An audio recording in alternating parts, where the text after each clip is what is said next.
Shalom, shalom, shalom, shalom. What's going on, family?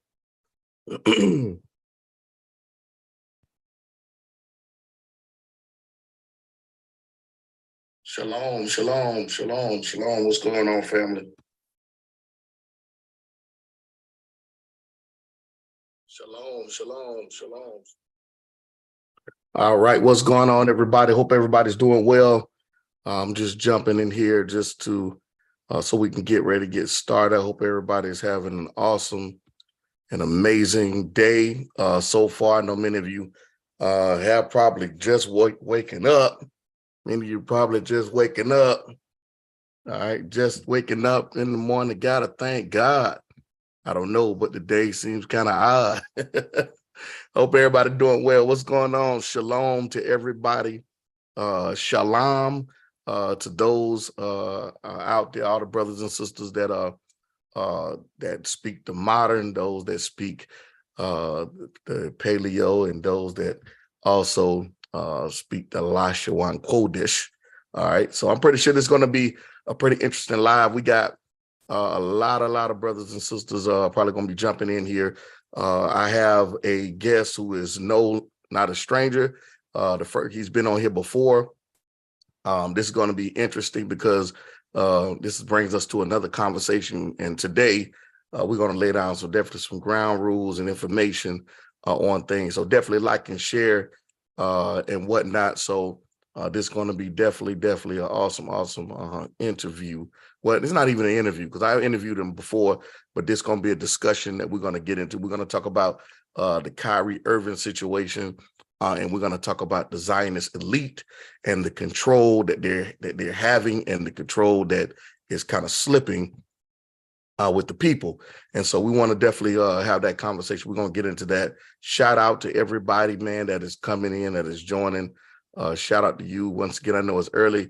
Everybody be getting the notification. So I jumped in here early so that way you can get the notification, give you time to get on, have your coffee, read your daily devotion and everything like that. So I hope everybody is having a wonderful time on today. Shalom to everybody that's jumping in. Who in here? What's going on? Shout out to that Mount Olive, Boom, Ohio. I will be up there next week. It's going to be awesome next week for Friday night going into Shabbat. I will be there. Shout out to none other than the Elder Mark James Jr. down there, 904 down there in Jacksonville, Florida at Boom Jacksonville. Shout out to everyone down there, all the brothers and sisters that are tuning in. All right, man. So we definitely got a hot topic on this morning. I hope everybody is great, ready to go. Shout out to any of the Jewish community that jump in here that may be offended about what Rabbi Weiss is going to say.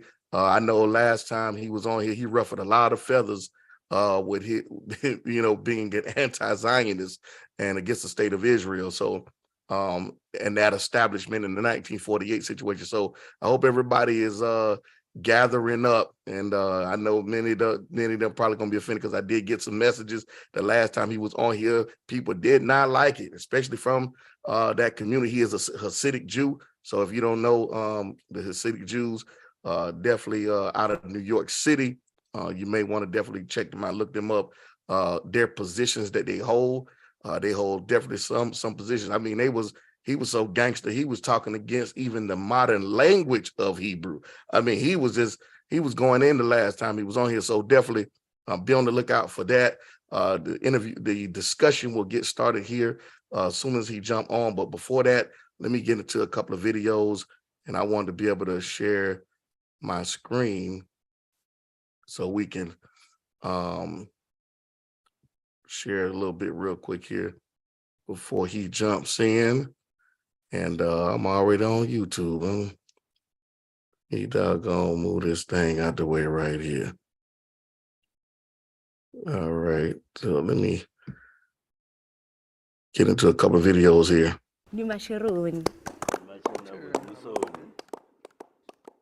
Sithusena selemba batho bana ba lemba ba tswa ho kae se qadile ho kae pele se tlo kgona ho fitla mona Afrika. Hawa balemba ni majuda, hawa balemba vo vangi ni Israeli. ba ba tshi wanela kha the Southern Kingdom of Israel. Zwino ava vhalemba ho vha hu na dzinndwa nnzhi nga tshifhinga tsha kale tsha vhumakhulukuku washu.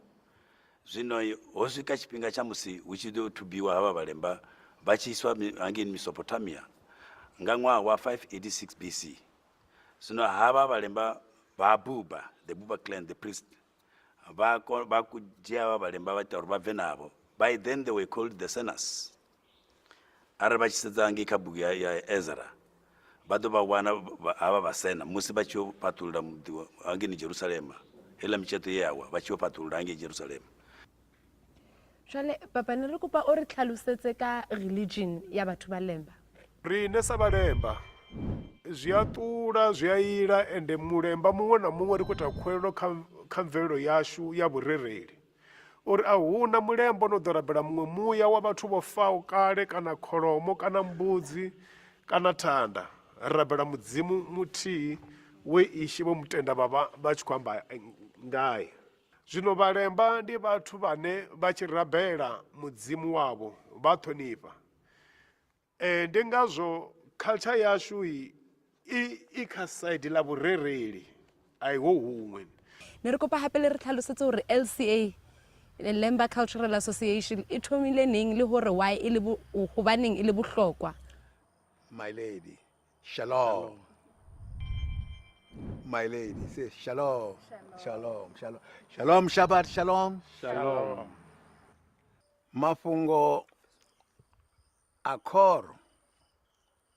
You know, LCA ngamaleta le ashikuwa. Lemba Cultural Association. Your purpose was 1944. Aiwa kabakara. Otuwa bomutenda mbelengwa. Vorasivechele rapakatai Hamisi Madima. Na mwana wabo ba Asafu.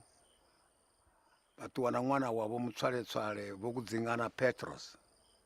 Vaya vondo wa mkala mswale zore valemba vakothoma ubalangana lwa chote vakuherana rina muhumbulo wa uthoma association ya uvakuvanganya ya uwisa mvelele yavo uri vadivane vadalelane vamalelane vali chomala vatsinda vavuyelele chikale na mashudu avuye kha vone vane.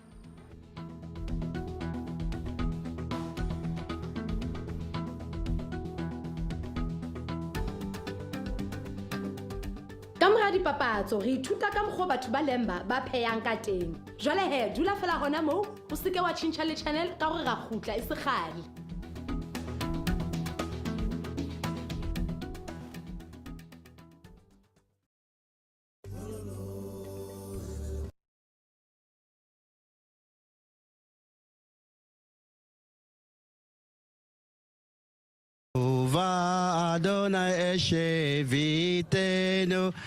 This is Nigeria, the 7th most populated country in the world. And every day within this dizzying frenzy, thousands stop what they're doing for mincha, the traditional Jewish afternoon prayer.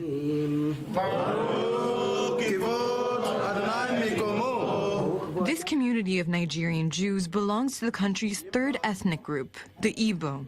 They claim to be descendants of a lost tribe of Israel, and today observe religious practices very similar to rabbinical Judaism, although it's not always easy. You cook food on Shabbat, you preserve it to make it warm, you can put in a continuous burning stove and set it. Okay, in this place, I have the burning stove to set. When you set it, you put it on, maybe after 3 hours, the electricity is gone. And it's not coming back again. So what do you do to the food? And you'll be praying to Hashem, please, the food should be okay till tomorrow. 2 years ago, some people came from Israel to teach us to do shochet and to sharpen knife. So that's when we started eating chicken. We can eat chicken now, but before it was fish we eat. We don't have mikveh. We can save water from the rain, put a big pan under the rain and let the water go into the pan, then store it into a gallon, that after your nida, you just, bathed with hot water, very hot water. Shema Israel, Adonai Elohim, Adonai Echad. Every morning I woke up, with Modéani prayer. Then I wash my hands and my face.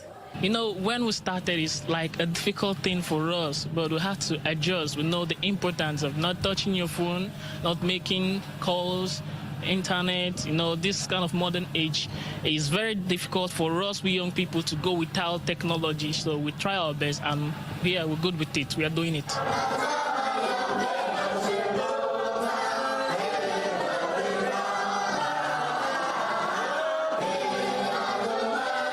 The rules of halakha, Jewish religious laws, are taught from a very young age. And today at school, it's pop quiz time. How many symbolically is from that suggestion? 6. Name them.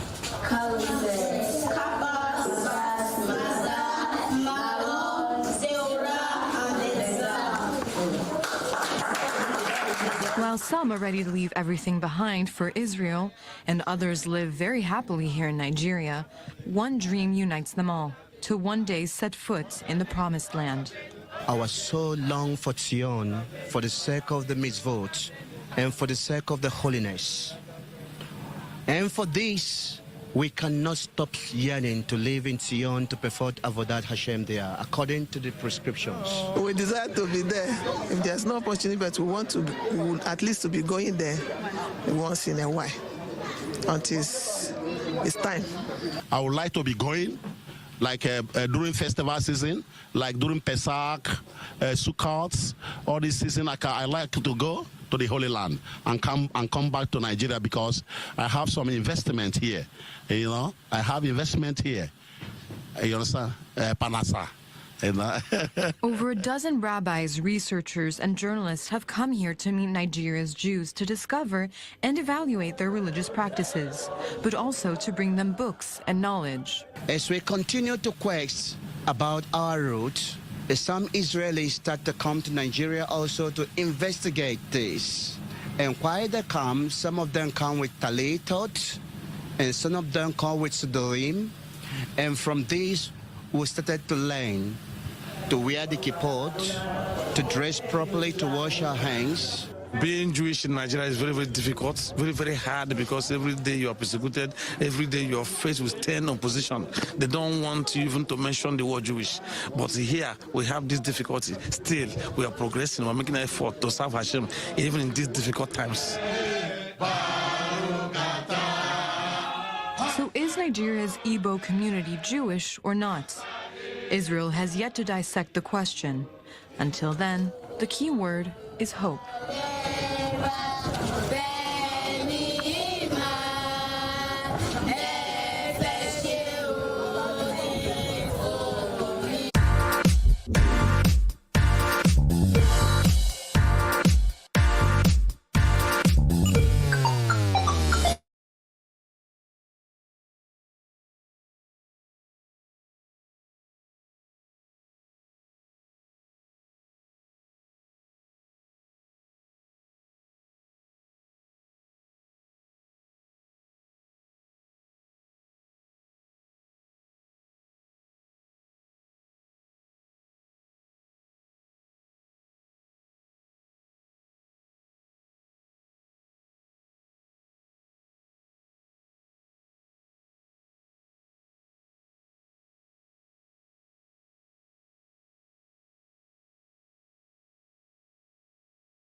Yeah. Thank you, DK. Thank you for putting it on. Thank you. Let me run this back. Shout out to Chukwe Mika Samuel from Nigeria, my Igbo brother. Shout out to him as well. Shout out to Peace of Me, Shalom. souls of our ancestors. What's going on? Salama Alakim family. Salama to you as well. Who else in here? Let's see here. Thank y'all for reminding me. Shout out to DK. Shout out to DK as well. Walter Reeves. Shout out to you. Eric Frederick. Shout out to you as well. Shout out to my cousin, Pastor Kelly Richardson. Shalom to you as well. Over at We Woke Now. Shout out to M Brown. Those of y'all that have these names that are not gender distinctive. When you put a comment, please, if you can, just put your, hey, this your sister, your brother, whatever. I just want to make sure that I don't mistake you. If people can be gender specific within the world, definitely amongst Israel, I want to make sure that I get you right. I don't want to be calling you a man if you're really a sister. All right. Shout out to Elder. Shout out to Leon Lionheart. What's going on? Shout out to you as well. So I hope everybody can hear me. If you can't hear me, please put a 1 in the chat. I want to make sure that if you can hear me, put a 1 in the chat. Shalom to you as well. Soy, S-O-Y. Shalom and good morning to Dwayne Butler. Shalom to you as well, Dwayne Butler. Greetings and blessings to you as well. Shalom to shalom. I see shalom to shalom. Shout out to you as well. All right. Let's see here. Who else is in here? All right. I think we definitely good. Dwayne Butler, who else? Eric Frederick. All right, we good. Appreciate y'all. Thank y'all so much. Thank y'all so much for your support, for jumping on. Listen, don't forget, I want to remind all of you of what is going down. Okay, I want to remind all of you of what is going down. If you don't know, let me show you and remind you of what is going down. All right. If you have not, all right, if you have not figured out what is going down in January, right here in Atlanta or the outskirts of Atlanta, Georgia, the Jeremiah 23-3 conference is going absolutely nuts. All right, is going absolutely nuts. If you don't know, then if you missed last year or this year, earlier this year, if you missed the conference earlier this year, all right, which was the Remnant Conference, if you missed that, then you don't want to miss this. All right, we got Moray Haroon Cowan, who is the head Moray of Church in the City, Beth Israel, which is out in Denver, Colorado. He was a speaker last year. We have Dr. Sebastian Holly coming back again. He's actually hosting it at his location in Cartersville, Georgia. We also have none other than the Dr. Kelly Richardson from Henrico or Richmond, Virginia, who's coming. We have also none other than Dr. I.J. West, or better known as Mr. Blacktastic. He will be here as well as a speaker. We also have none other than Lucas Cameron, Elder Lucas Cameron. He will also be here as a speaker as well. We have none other than Deacon Philip Fowler, who is from Boom, Atlanta. He will be also a speaker. We also have Mora Shante Nettlesby, who is from Boom, Jacksonville. She will be here as well as a speaker. We have none other than my cousin, Benaya, the Moray, the historian Benaya Yisrael. He will be here as a speaker. And we have none other than, all the way from New York City, our brother. Can everybody hear me? I want to make sure y'all can hear me. Can y'all hear me? Put ones in the chat if you can hear me. Put a 1 in the chat if you can hear me. I want to make sure somebody says no sound. Put a 1 in the chat. I shouldn't be muted. I should be unmuted. All right. If you can hear me, put 1s. I need to make sure you can hear me. Put 1s in the chat. Okay. All right. All right. Thank you. Brother Samuel, you may have to go out and come back in. We have none other than Moray Zion Lex, who is coming from NY. He will be here as well. And then not only that, I don't have the flyer up, but we have some awesome and amazing artists who are representing Israel. We have our featured artist, who is none other than Lorvin's brother L. If you don't have Lorvin's music, go out to get his music. But we also have a lot of other brothers and sisters, Faith Music. We have Brother Bernard. We have Minister Casey. We have Brother Jay Lutch. We have Jay Lutch. We have Sister Yafa. We have it's going to be power packed. Definitely. The video is on the page on my YouTube channel, where you can go and you can download. I'm sorry, not download, but you can go and click on and get your tickets. If you the date, of course, you see is January 13th through the 14th. It's going to be Friday morning, which is going to be our classes. Friday and Saturday morning will be our class sessions. We're going to talk about, and we're not just going to talk about doctrine and history and things like that, but we got some other conversations we need to talk about. That resources will be provided. That we're going to talk about health insurance, burial insurance, all of these good things. We have a lot of conferences, and we go talk about, shout out to Beat Bros in the building.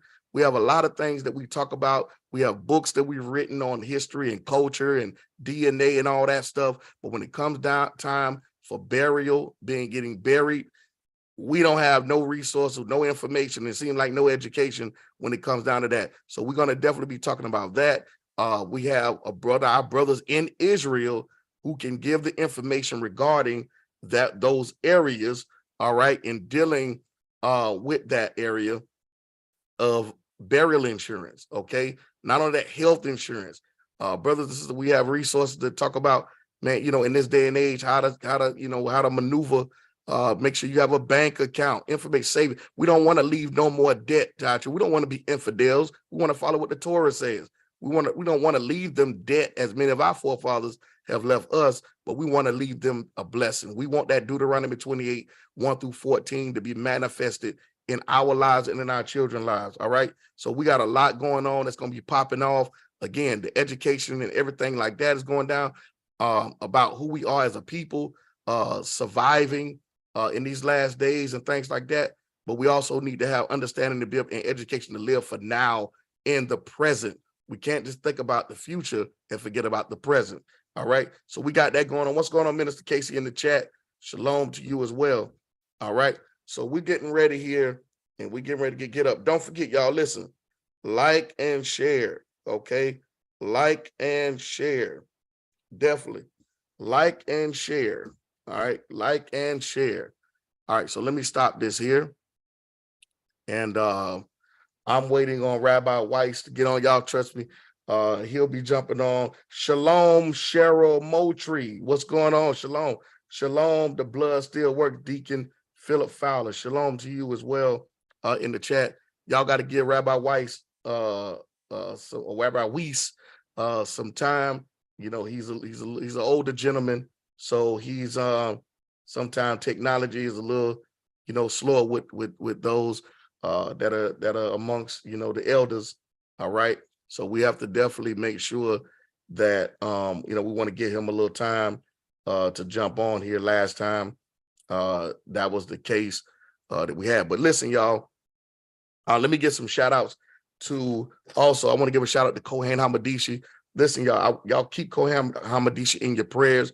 I will be having another live to discuss some things. Y'all know last time he was diagnosed with cancer. He had some cancer treatments, and the cancer diminished and whatnot. But listen, family, I just received news that Kohen Hamadishi may have to go back into treatment because they may have regenerated, or some form of the cancer may have come back. So I may be reaching out to y'all family once again, for resources and whatnot. Y'all know how we try to take care of our people. We try to take care of our family and whatnot. But I may be reaching out to you guys just for a little help Any little thing helps, especially over in Zimbabwe and whatnot. He may need a little resources in that area, but I'll be keeping you guys an update on that soon. All right, definitely keep him in your prayers. Also, I want to give a shout out to none other than Elder Remy Alona, who is a Igbo elder. So we have the Limba elder that we are in connection with, in relation with, and have embraced us and accepted us. And then we also have the Igbo elder who have embraced us and accepted us as well. We have many of us have Igbo descent as well as Limba descent. So we want to be able to have that form of connection and relationship. Okay. Question Moray Brown. If our family in Nigeria are from Gad, why are we practicing Second Timothy? Listen, I'm going to say this. All right. And I definitely want to make sure that we keep the subject this morning on the subject. Okay. The subject this morning is going to be talking about Zionism and Kyrie Irving and how the elite are trying to control the media, trying to control the entertainment and all these things. So we're going to be dealing with that, as well as a little bit. We're going to deal with a little bit of the Zionist state establishing 1948. So we're going to talk about that. But to answer your question, let me read your question, and then I will answer that question. Okay. Question Maury Brown. If our family in Nigeria are from Gad, why are they practicing Second Temple Judaism? Why would they not have the knowledge of pre-exilic practices? Sincere question. I don't think that everyone, and I'll say this, I don't believe that every Nigerian Jew or Israelite is practicing Second Temple Judaism. I believe that the first temple, and I'm quoting Judaism, okay, because that's the modern term that we use today. I don't believe that that every brother and sister that is in the land of Nigeria are practicing Second Temple Judaism. There are others like Elder Cletus and others out here who are not practicing Second Temple Judaism. It's just like every Jew, mostly all of them are not practicing or even believe in Zionism. So I think I think it depends on who the media and the Zionist community, I think whoever they're promoting, that's much of what we see. But if we do a little more research and a little more looking, we'll be able to find that there are Igbos who are not practicing that. And then we go from there. Okay. So I hope I answered your question, souls of our ancestors. I hope I answered your question on that or whatnot. But and then also I think too we have to also how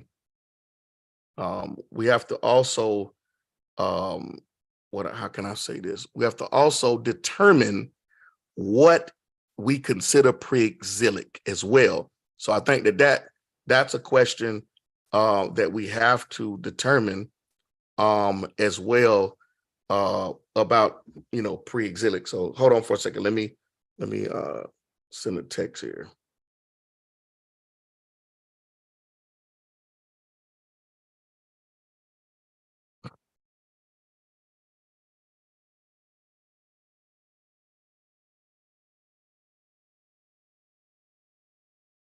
All right. Thank you all for that. All right. Shout out to Brother Tony. Shout out to Elder Tony Skipper out there in Ohio. Shout out to Yardinya. I hope I said that right. Strong. Shalom, family. Shalom. Brother Brown. Shalom to you as well. Yardinya, I'm hoping you are an Akote or sister. So I want to make sure that I'm hoping that you are. I don't want to offend you in any kind of way. Okay. Our pre-exilic Israelites did not wear those modern prayer shawl. I got you. Okay. I can attest to that. I can agree with that. So that's something that I think that certain things that we can get into. I mean, some people will probably argue that, First Temple didn't wear the clothes they didn't wear this shirt that I'm wearing. You know what I'm saying? So that's that I think that's kind of one of those things that a lot of people maybe not educated on, and maybe some people wear those things to make them feel. And I'll say this: some people, even in the Christian church, wear the prayer shawls, and many of them, it makes them feel closer to, or make them feel righteous or holy or whatnot. And maybe some of them that wear those, it makes them feel like they're a Jew or like they're an Israelite. For others, they don't need, myself. I mean, I don't need to wear it, to make me feel as though I'm an Israelite. That's something that I know that I am. So, but so it's different perspectives that I would say for people and the things that they do. But I get it. That's not something that I would oppose, that I would implement or force on anybody to do or to keep or to wear or anything like that. I think it's more so, how the people feel, if they want to feel like they're a quote unquote Jew or whatever. All right. Let's see here. They only separated milk and meat from related animals. I agree with that as well. There's a lot of other Jews that I know that don't, follow or embrace the separating of milk and meat. I know plenty of them that don't agree or believe that. And they will eat a hamburger with cheese on it. Then there's others amongst the Sephardics that will follow, they won't mix their meat and milk. So I guess it depends on who you talk to and this is why I like to build and like to have conversations with different people.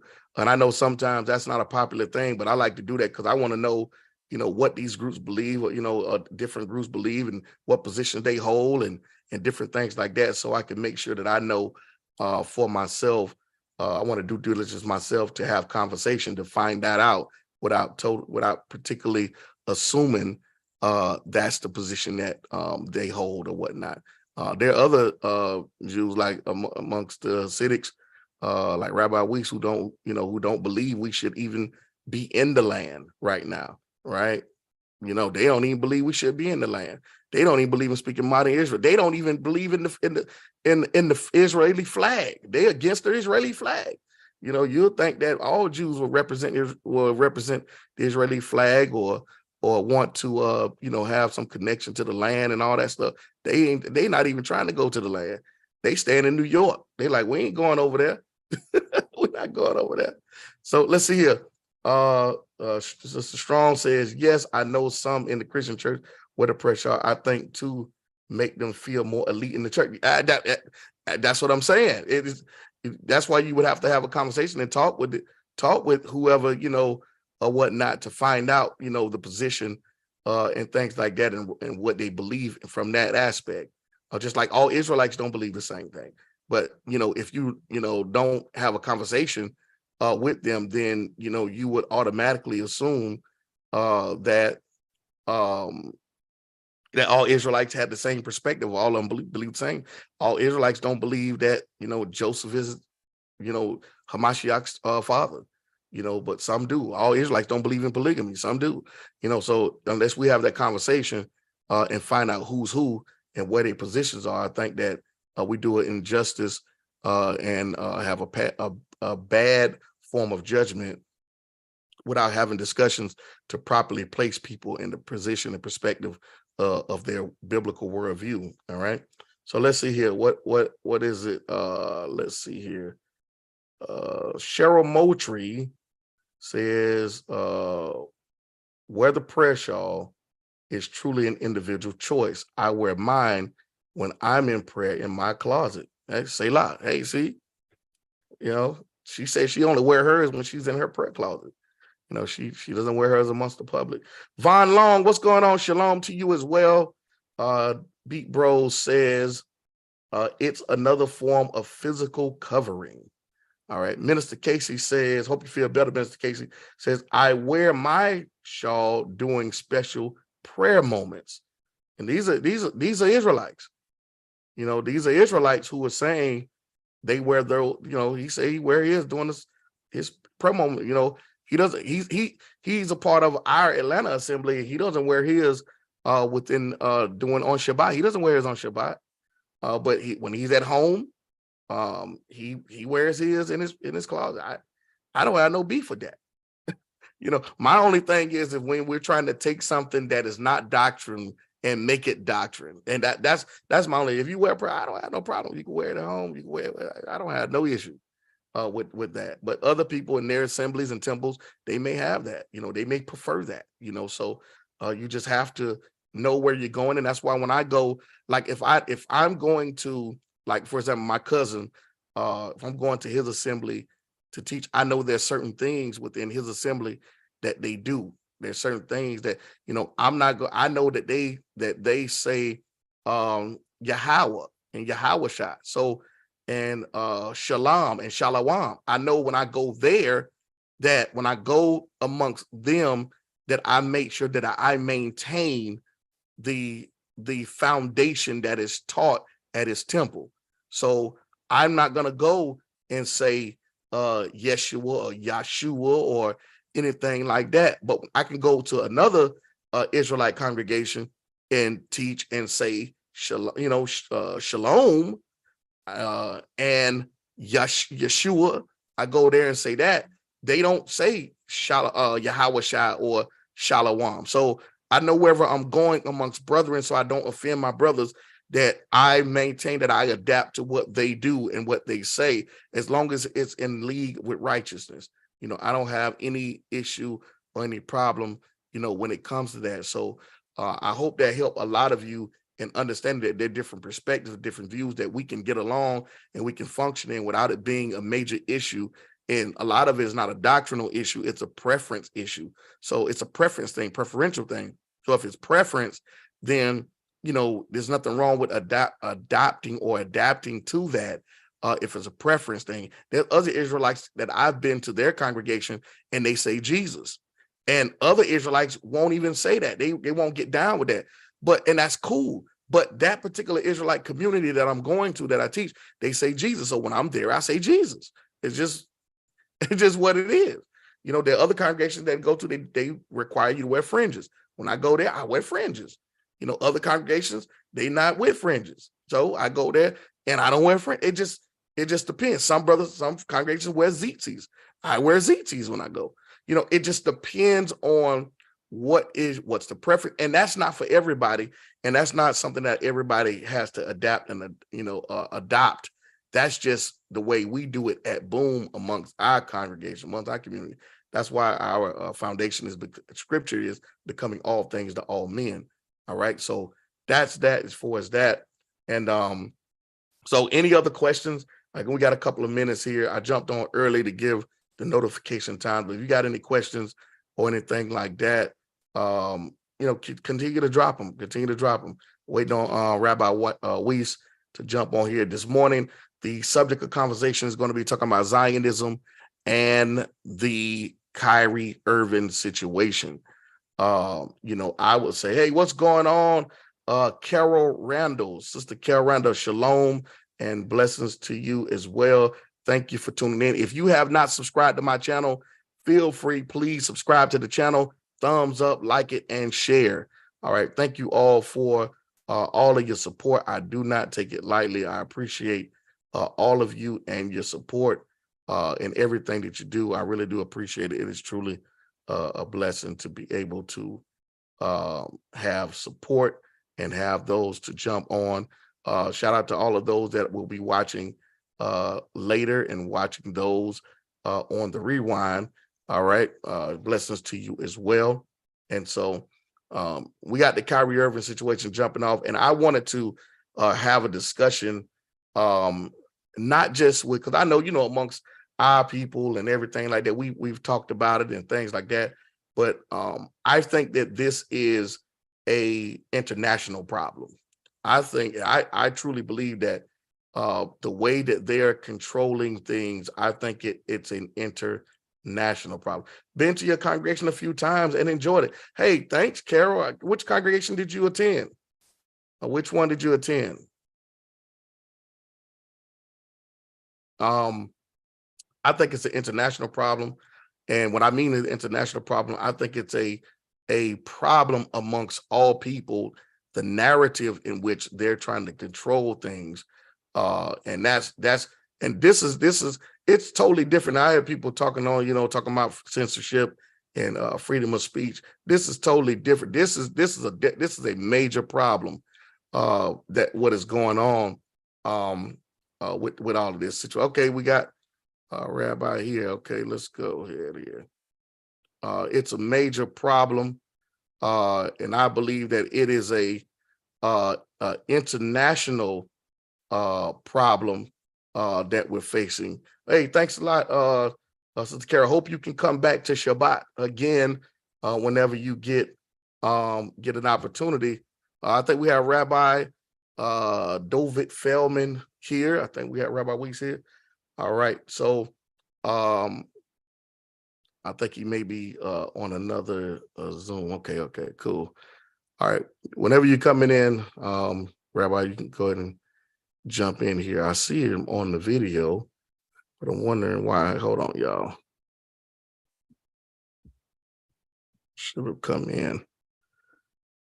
But I believe it's an international problem. Brothers and sisters, I think that it's a problem with all the things that are taking place and that are happening with the control of so much. It's really been a major, major problem with a lot of things going on and whatnot. And so I think it's a major issue internationally. I think it's a major issue with a lot of people talking about the control of the Zionists and all the things that they're doing with within the entertainment industry.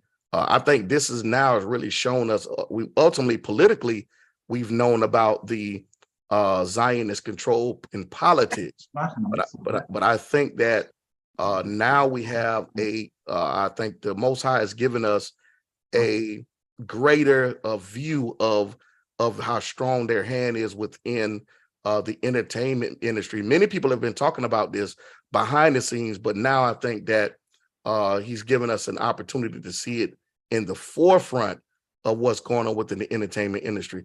Let's see here. Yardinius, she says, I do have a question. What are your thoughts on the Louis Farrakhan message? I agree with much of what he said when it comes down to, and he didn't use the word Zionist, but he used the term enemy, and he also used the word about the powers that be. So that is something that he was talking about in defense of Kyrie Irving, which again, there's a lot of things that I don't agree with Minister Farrakhan on certain things doctrinally, but I also know that when truth is truth, that I think that we have to draw the line when something is truth, even though we may not agree on everything. I think we have to draw the line when truth is truth and admit that in its totality, that truth is truth, regardless of wherever the source it's coming from. Let's see here. But I would encourage everybody, if you have not seen and watched it, to go watch it, the defense of Kyrie Irving as well as Kanye West. One more question here. Let's see here. Lineage don't support the biblical Torah. Do they only use the Talmud for their reference? And does the New Testament make sense to them? It depends on who you're talking to, which Ashkenazi Jew who you talk to, because there are different perspectives within that. Some are what we consider Torah only. Some of them are considered Messianic. It just depends on who you talk to. I would say that from what I've learned listening to Rabbi Shapiro said that all Jews are Messianic. It just depends on if you believe that if Yeshua was the Messiah, or if you don't believe that he was the Messiah, or if you believe that many are waiting. Everyone is waiting for the Messiah, whether you're waiting for the first Messiah to come or the second one. So that's a question for another conversation on another day, but we're going to get into talking here about the conversation about what we're talking about today, dealing with Kyrie Irving and Zionism and elite control. And we have Rabbi Weiss here. I always say Weiss, but I think it's Rabbi Weiss. He's here for the second time, so he's not a stranger. The first time he was here was the first time that a lot of people didn't know that there were Jews that were not accepting of the Balfour Declaration. And so he's very, very outspoken and popular on this topic, dealing with Zionism and against the Zionists and the 1948 situation. So we're going to kind of delve into that just a tad bit, but we're going to mostly deal with the Kyrie Irving situation. And before I get into that, I want to read a scripture real quick, so that way we can make sure that we stay in line with the Almighty and the Creator for honoring the word of the Most High. So I'm reading here in Isaiah chapter number 2, verses 1-5. It says, and I'm reading this from the TLV. It says, the word of Isaiah, son of Amoz, saw concerning Judah and Jerusalem. It will come to pass in the last days that the mountain of the Most High's house, or some translations say Adonai's, or others say Hashem, or the Orthodox says Hashem, will stand firm as head of the mountains and will be exalted above the hills, so all nations will flow to it. Then, verse number 3 says, then many peoples will go and say, come, let us go up the mountain to Adonai's house, to the house of the Most High of Jacob. Then he will teach us his ways, and we will walk in his paths. For Torah will go forth from Zion, and the word of Adonai from Jerusalem. Verse number 4 says, he will judge between the nations and decide for many peoples. They will beat their swords into plowshares and their spears into pruning knives.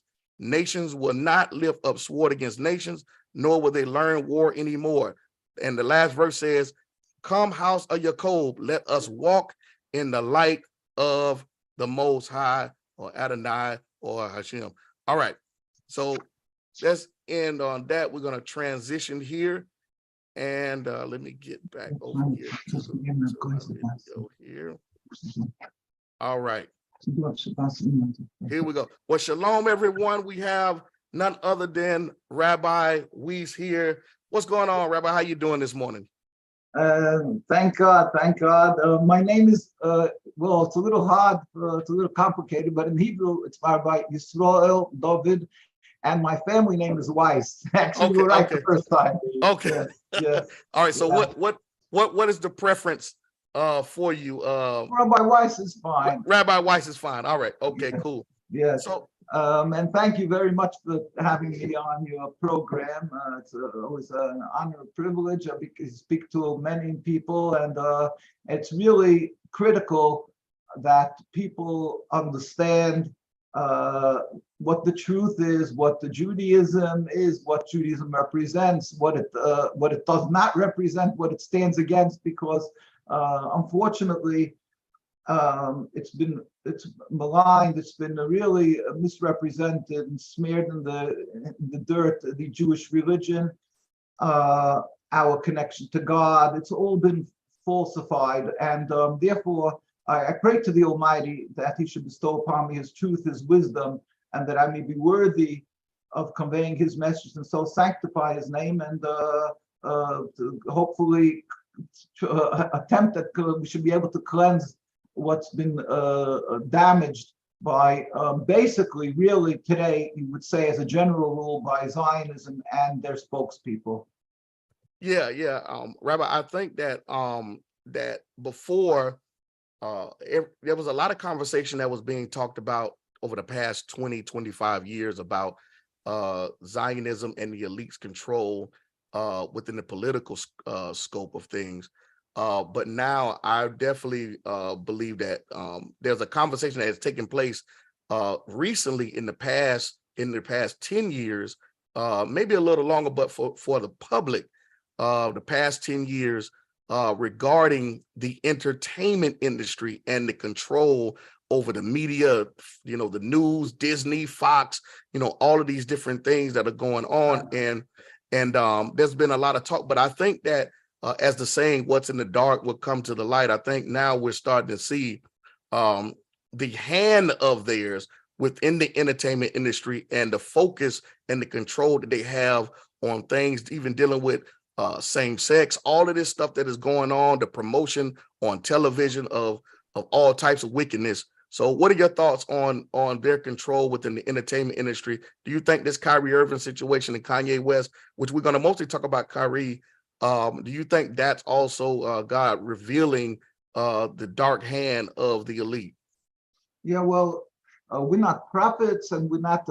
We can't really, say exactly what God's ways and so forth. But we definitely are told by the Almighty in our Torah to learn from things that happen, a tsunami, any type of, God forbid, a punishment or reward, that we should take from that. We should take a lesson of that. And as you know, in Nineveh, this famous story with Jonah the prophet, that he came to warn them that if they will not repent, this will, bad things will happen. They'll be destroyed, and therefore they listened. And the king was a pious person. He was God-fearing, and he listened, and he told the people they have to repent, and that brought that they were saved. While at the Mabul, by the time of the great flood, the people did not repent and didn't take the warning of God. They didn't take heed to the message, and there was this terrible, this Mabul, what's called in Hebrew, the destruction of that. So basically, the Almighty definitely always sends messages and reveals for the ones who want to see the hand of the Almighty, worthy to be able to see and to understand, and if a person is serious and looking for the truth. Now, I think though, but if you allow me just for a minute, just with God's help, to explain to people what the issue I'm talking about, Zionism. Many people maybe didn't have the privilege of seeing the last show that we had together. So we really have to explain. Judaism, with the help of the Almighty, Judaism is a religion of 3,000 years. The Jews, Moses went up on Mount Sinai, and he got from God the Torah. The Torah was then given to the Jewish people, and it is a covenant. It is the covenant, meaning that we are bound ourselves to the Almighty, and that we should be subservient to the Almighty and follow the laws of the Torah, which is many of the laws about how one has to be good and emulate God in all that. God is compassionate, God is good, and so forth. It says one of a statement, Mahu rachum afatate rachum, just as God is compassionate, you must be compassionate. But there's laws, thou shalt not steal, thou shalt not kill. There's, of course, many laws pertaining like the Shabbos, the Sabbath, and things that we have with the Almighty to show that God created the world in 6 days, 7 days. So there's different laws, but many of the laws pertain to how one has to be to his fellow human being, and that we should be compassionate and so forth. The Jewish people, for 3,000, that was 3,000 years ago, we accepted. We went into the Holy Land, and King Solomon then built the temple and so forth, as it was God's commandment to go there. But 2,000 years ago, there was the Almighty had warned the Jews many times by the prophets Jeremiah, Ezekiel, and Isaiah, and they warned Jews that they're not up to that high level of holiness to be in the garden of God, the Holy Land, as it's called, Holy Land. So they weren't up to that tremendously high level that was required. So therefore, we were warned that the temple, which is our connection, our conduit to God directly, will be destroyed, and we will be dispersed amongst the nations, which happened around 2,000 years ago. And for 2,000 years, we are dispersed amongst nations. And but it happened not because of our physical lacking, because we weren't strong. It's simply because of, as God said, because of our sins, we were sent out of the land. So we always believe that everything is directly from the hands of God. Obviously, if the ones who murder, let's say in that time, who murdered the Jews, they'll have to reckon with God. They'll be punished soundly for the murder and so forth. But the end result was what the Almighty had decreed, that we should be dispersed and not be a nation as a nation together with the temple and so forth. Now, we were then warned by God and put under 3 oaths that we should not attempt to return en masse to the Holy Land as a nation. Okay, Rabbi, hold on, Rabbi. I need you to repeat that one more time. Right. We're not supposed to return where? To the Holy Land. All right, go ahead. Again, there's 3 oaths. God put us under. This is King Solomon writes it in his book of the greatest book of prophecy. It's called Shir HaShirim, Song of Songs, and this was explained in the other biblical writings in the Talmud, and that explains the verses of the Shir HaShirim, the Song of Songs of King Solomon. So we were put under 3 oaths. 1, not to return en masse. That means in large numbers. To recreate the Jewish sovereignty is expressly forbidden for the Jews since the destruction of the temple, until the Almighty, with his compassion, will reveal his glory throughout the world. All humanity will stop being atheists. Everybody will recognize one God, and God himself will build the temple without any human intervention. And not everybody will become Jewish, no, but all humanity there will be a spirit of God, and we will serve God together in harmony. So, but till that day comes, Jews are expressly forbidden to attempt to return. Now, we as a nation, even when we do return with God's will, the will of all the nations, of the Palestinians and so forth, the goodwill, it won't be forced, it will be their goodwill, but it won't be a state of Israel. Why?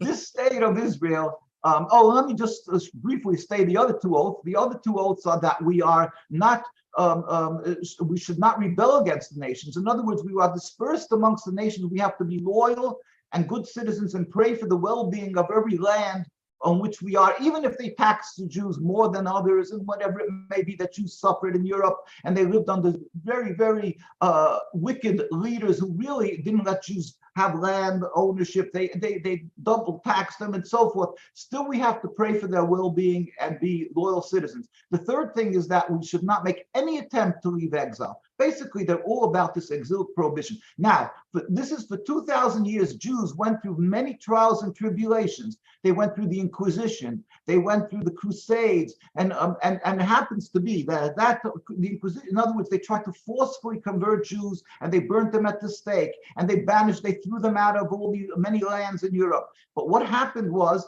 it happens just to be that the Muslim lands took the Jews in and embraced us. So that we have to talk about, but that's another issue right now. But basically, as a Jewish people, we did not, throughout these 2,000 years, make our own sovereignty because it's forbidden for us. Even though the Jews were able, at certain times in the 2,000 years, there was some at the times that there were rich communities, and they could have built the land, made a Jewish sovereignty somewhere, but the rabbis always warned them that it's against God's will. Now, a mere 100-odd years ago, a movement started called Zionism. Okay. This was created by Jews who are estranged, who hated the religion, who are non-religious as a whole. There was some religious amongst them, but the whole movement was basically a movement of politicians, of nationalists, people who wanted to create their own sovereignty. And so basically, Rabbi, their money is their God, basically. Exactly. And so they tried to transform this Judaism from religion to nationalism. But they knew that they will not be able to accomplish such a tremendous issue of creating a state, of creating a land and so forth, without backing of the world populace. So they came along and they started waving the Star of David, the name Israel. Wait, Rabbi, hold it. Yeah. Hold on, Rabbi, put that up again real quick. You can. Yeah, well, we have it crossed out, as you see, because this is their flag. And they basically said, so they put on a facade of holiness, like they're coming representing God, because they knew that the masses, most people just know that God gave the Jews the Holy Land, and the Jews were there, and so therefore they used that concept of Jews being in the Holy Land and being driven out of the land. And they said, now we're returning to the land that God gave us. So they used the motions, and they used the support of the evangelistic Christians and the unaffiliated Jews who were simply ignorant of the Torah, and the suffering of Jews. And they used all these concepts to be able to get support from around the world, which they got in a large way. And in order to create a so-called Jewish state, I always like to show a picture of the Zionist the 5 pages. I have a picture here. I'm asking my colleague to bring it here. Okay. That's it. Where we have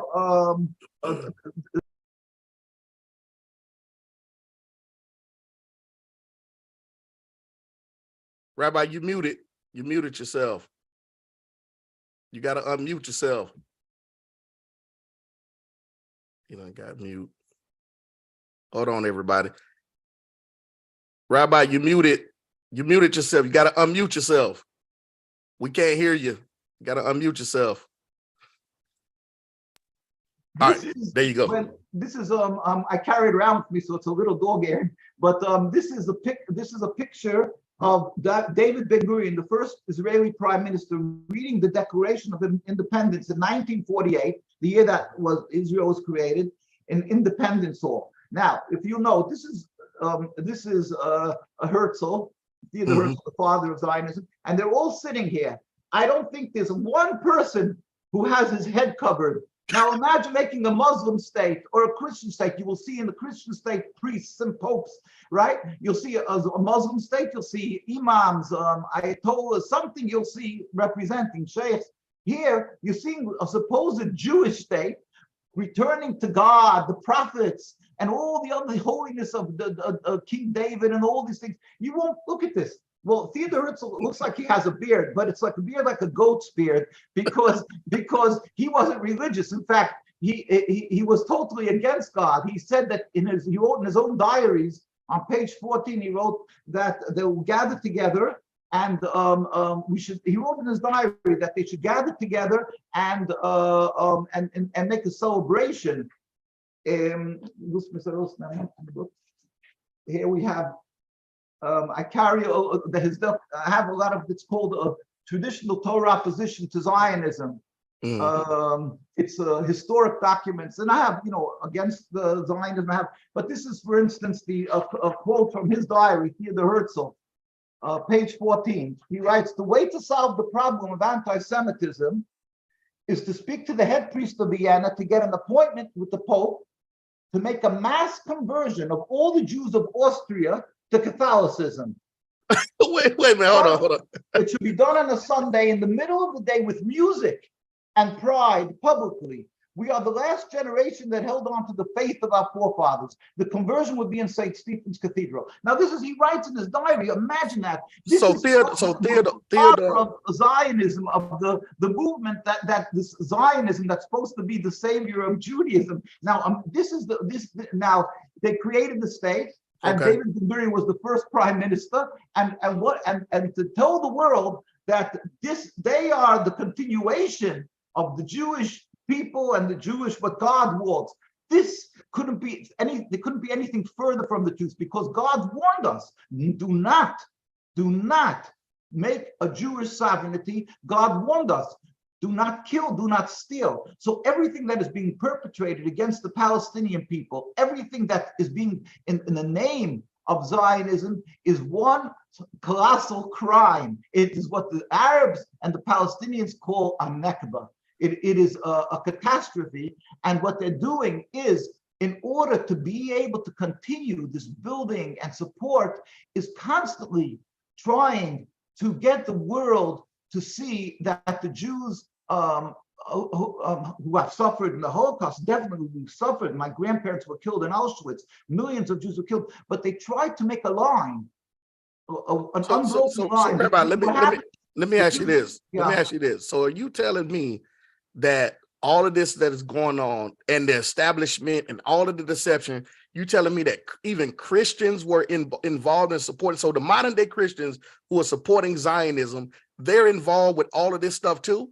All of this stuff is connected in some kind of way, or they have the support, the Zionists have the support of the Christian community, let me say that, in order to establish these laws and things for the sake of money. Is that what it is? Well, I'm very reluctant to condemn or to say, that God forbid that people around the world are not well-intentioned. There are many people who saw what happened to my grandparents, what happened to the millions and millions of Jews in Europe, that they were murdered and that the world was silent. And they really feel that responsibility and guilt maybe, or for being silent, that the world was silent by this ethnic cleansing and so forth. And they feel that it's really, they want to help the Jewish people, and we're very thankful for that. The other people who don't have, they have ulterior motives to, maybe to having European people in the Middle East because of oil. You can say whatever you want, but there's definitely many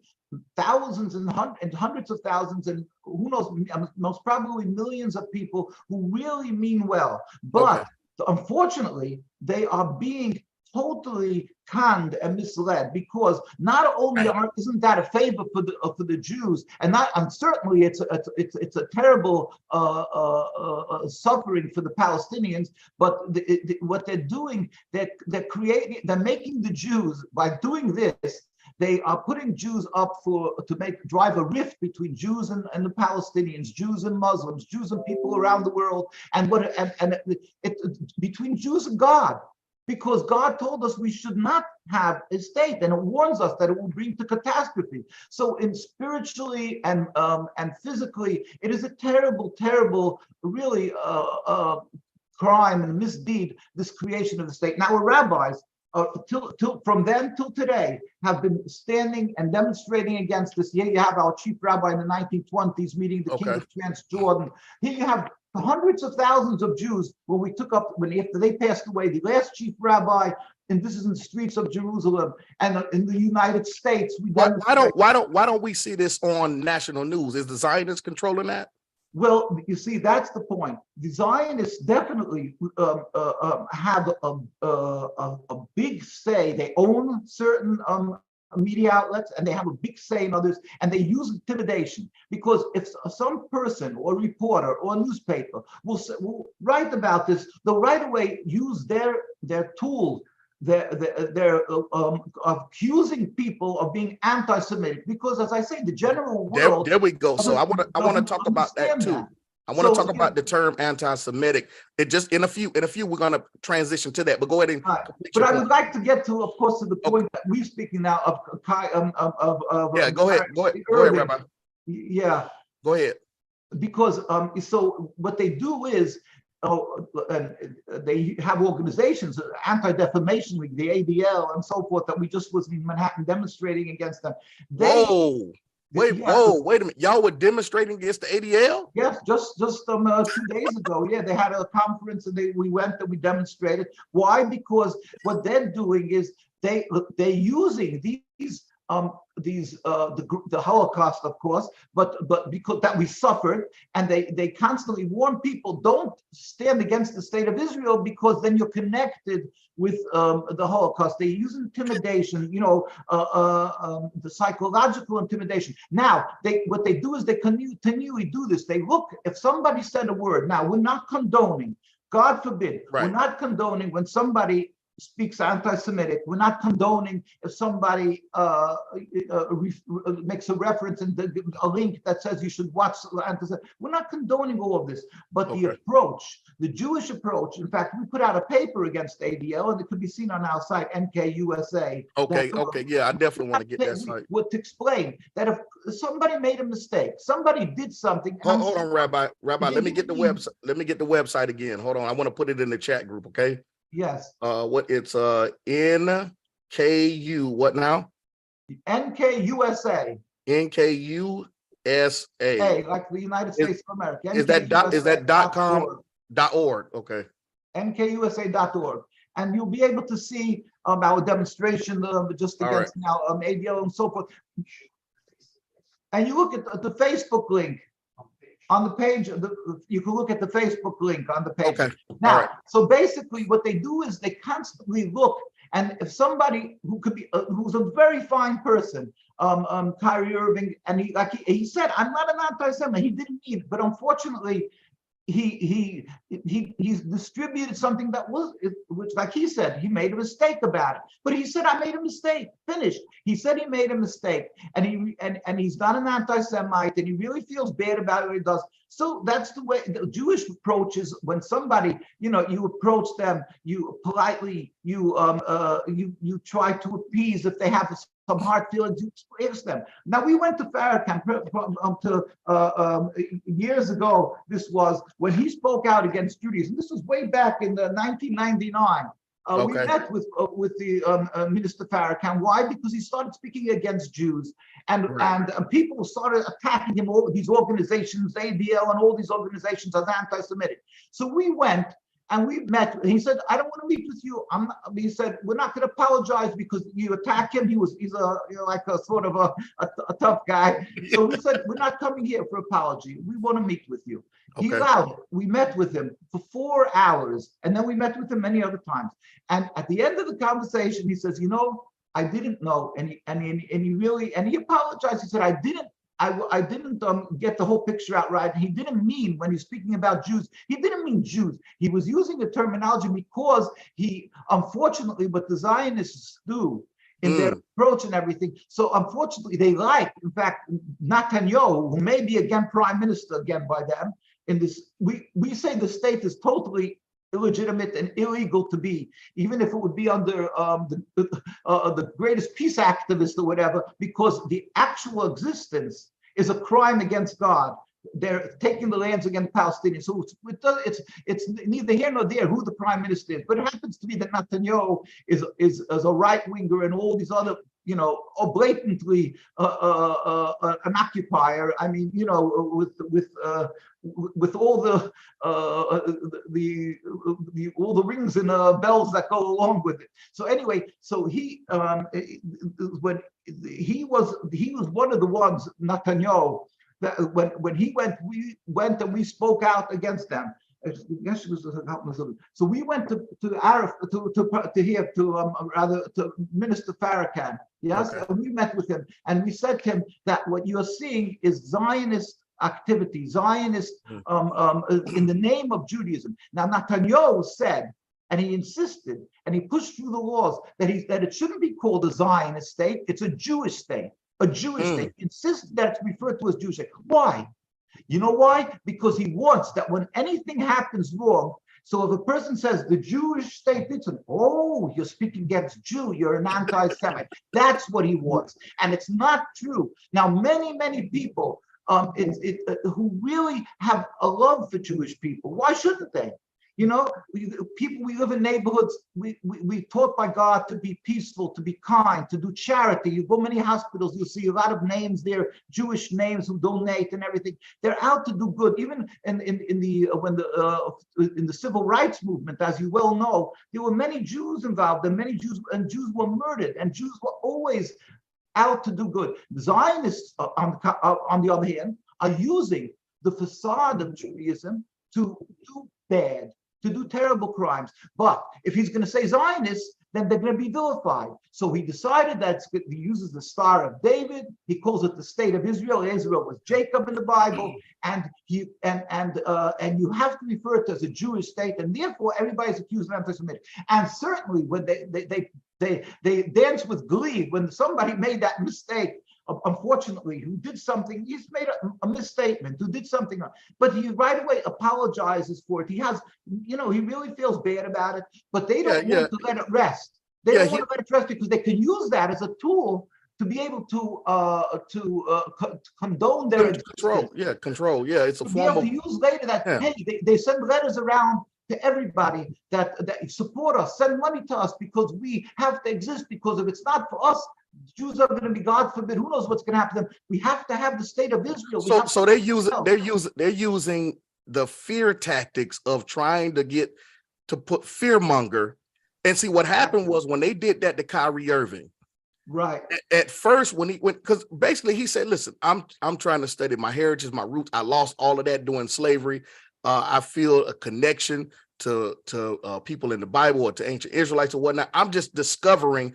I shared the link or whatnot, I put it on our page, but I wasn't doing it to offend anybody or anything like that.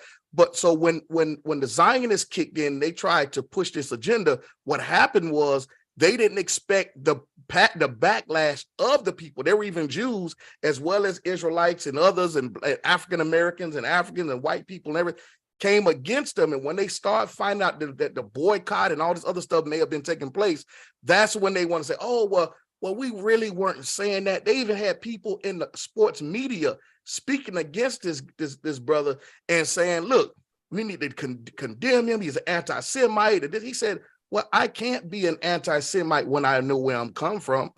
Basically, he's saying that I believe that I'm from the line of Shem, or I have some Shemitic origin. So he's saying, I'm not saying that I'm not speaking against anybody. I'm just saying this is for me. And hey, check it out. Now, he didn't make the video. He didn't create the documentary. He didn't do any of that stuff, but he felt like it was some information that was in there. But once the people came together and they tried to push that fear agenda at first, and people was like, nah, we're not having it. We done with that fear agenda.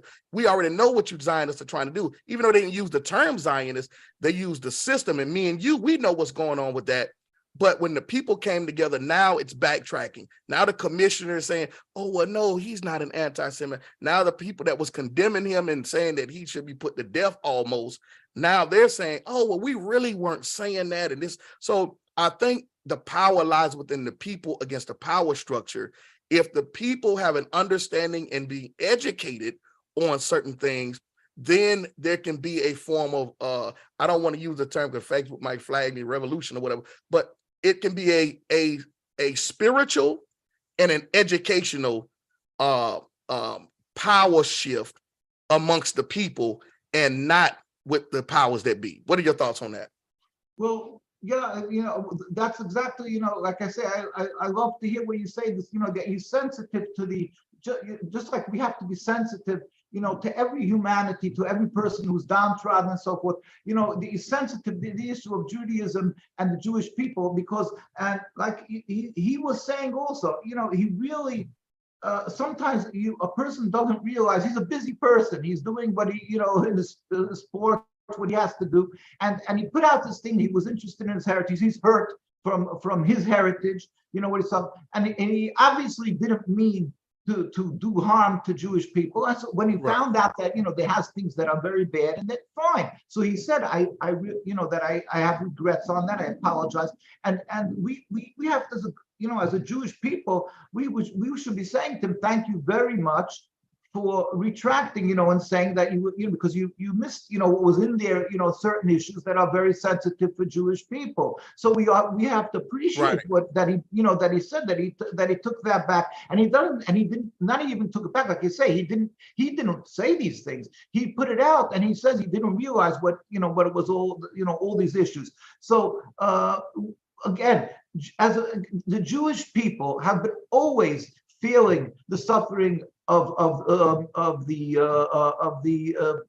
black people, the people who were enslaved for 400 years. The Jewish, of course, you'll find in every religion, you'll find in every type of people, you'll always find people who commit crimes, who do bad things also, and so that's obvious. But as the Judaism, the religion, and the Jewish people who are true to the religion, they are taught not to kill, not to steal, not to oppress, to be kind, and so forth. So it's really wrong to throw everything into one basket, to say that everybody, that Zionism is, and the people who have this, this forceful and intimidation tactics and these attack tactics, the attack approach and all that they represent us. But unfortunately, the world looks at it as if they represent the same thing. Because of that, because of this, the catalyst, the effects of this is that whenever there's some unfortunate, whether it has to do in business world, when it has to do with the sports world and the entertainment world,